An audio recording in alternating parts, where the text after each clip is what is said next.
Hey, it's Mike over at fishyourassoff.com, and today what we're talking about is how to make the perfect pompano rig. Everybody's got different opinions and ideas on this, and whatever, everything pretty much works depending on where you are and how you set it up. I'm going to give you the one that works best for me, the different colored floats that work best in my opinion, the pound test you need to make a rig, and the size hooks you need to do this.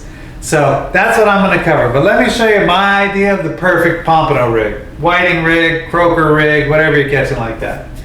So to me, here's your pyramid sinker, or Sputnik sinker, whatever kind of sinker. You got 15 inches to your first line. That line is 7 inches away from the main line. Then you have another 15 inches, 7 inches away, then another 15 inches to your top barrel swivel.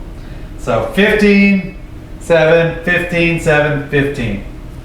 Now, here's what I use. I get these things, I order them from Cabela's online. Bass Pro Shops bought Cabela's, but they're still open, however that works. So I like these really bright yellow ones, chartreuse. These are for fresh water. I think they're for trout fishermen or something like that. But they're great pompano floats. Here's the yellow and orange.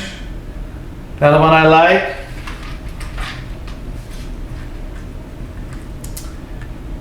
Here's pink and white. And all three of these, plus shipping was like 20 bucks. So when you buy it and make it this way, you're making all your rigs for under, $1.50. And if you buy them in a store, they're about $3. So you're paying less than half if you want to make them yourself. And here's the barrel swivel I use for the top. You can get away with a super light one. You don't need a heavy one. And here's the one for the bottom. It's just a barrel swivel with a clip. So you can just clip it right on to your pyramid sinker, whatever you're using. Right there. And here's the hooks I use. It's a 1/0 circle hook.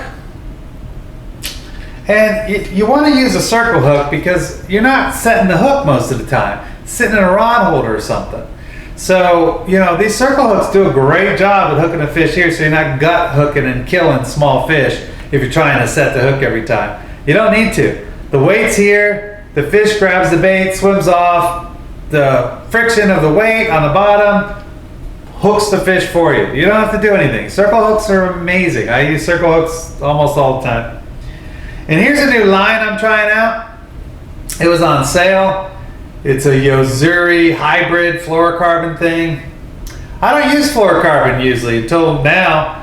I ran out of my regular monofilament. This is 20-pound test, and I like to use the clear if you're going to use mono, but I'm just testing this out just to see if it really does work any better, like as advertised. Who knows? I mean, I'm willing to try it, and it was cheap enough. Now, the pound test you want to use depends on how much weight you're throwing. Now, where I'm at, I very rarely have to use more than 2 ounces to get where I'm at because the sandbars aren't very far. If you're one of those places where you gotta just whip it as far as you can to get it out there and you need heavier weights, you probably can't use a 20-pound rig like this because it'll just snap. The whipping, momentum will snap your hook and it'll go, your weight, and it'll go flying off somewhere with 20-pound tests if you have a 3 or 4 ounce, 5 ounce, whatever you're using to get where you're going.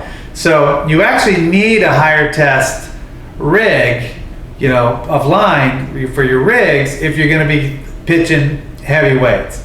So if you're somewhere where you commonly have to pitch 3+ ounces of weight, well, you probably need to go with a 30-pound line or maybe 40, I don't know. But me, where I'm at, I very rarely use anything above a 2 ounce. If I do need above a 2 ounce, that means the waves are rough or the current is a lot. I probably don't want to surf fish anyways. I might actually be surfing instead of surf fishing. So yeah, for me, this works great, but you're gonna have to figure it out based on your environment and what beaches you're on to figure that out, okay? So that's the materials you need to make the perfect pompano rig. And Here's my theory. This is not some scientific anything, okay?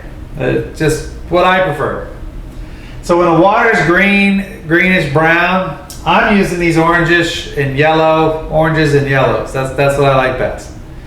When the water's blue, you know, that real crystal clear blue water, pinks and whites work the best, in my opinion, okay? And when you have that perfect water, that turquoise water, I like to use the bright yellow. That's what I like best. But keep watching this video because I'm going to show you how to actually tie these double-stranded dropper loops to attach your float and your hook to it. It's super easy. You know, you don't have to learn the old-fashioned dropper loop where you wrap, bring it through the line and all that crazy stuff. You do not have to do it. I'm going to show you the easiest knot that there is. It's so quick and so easy that I guarantee you'll be using it if you don't know how to do this already. So keep watching and I'm going to show you exactly how to make one of these rigs.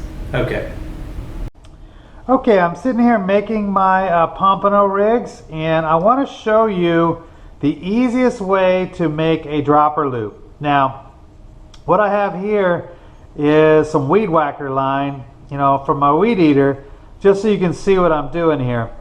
But it's just so easy. So here's your you know, your rig. You're just going to pinch off your 7 inches of line, right? Just like this. Let's say this is 7 inches. And then all you do is you go like this. You take it, you make a loop.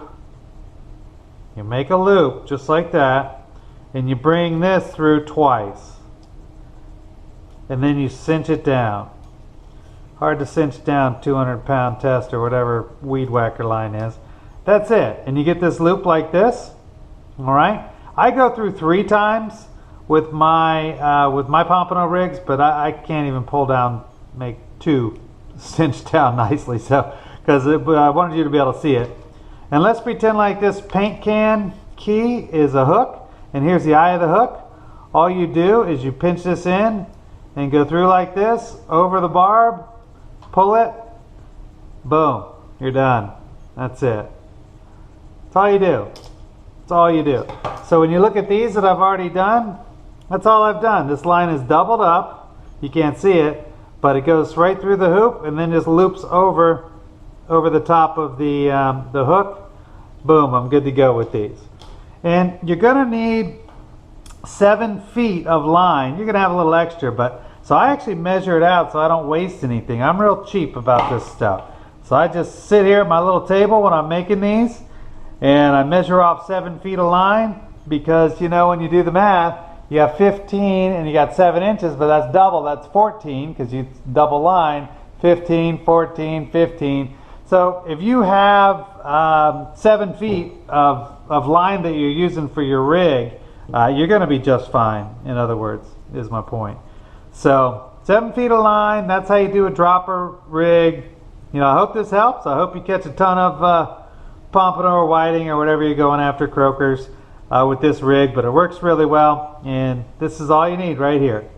That's it for today, so until next time, we will see you then. All right, bye-bye.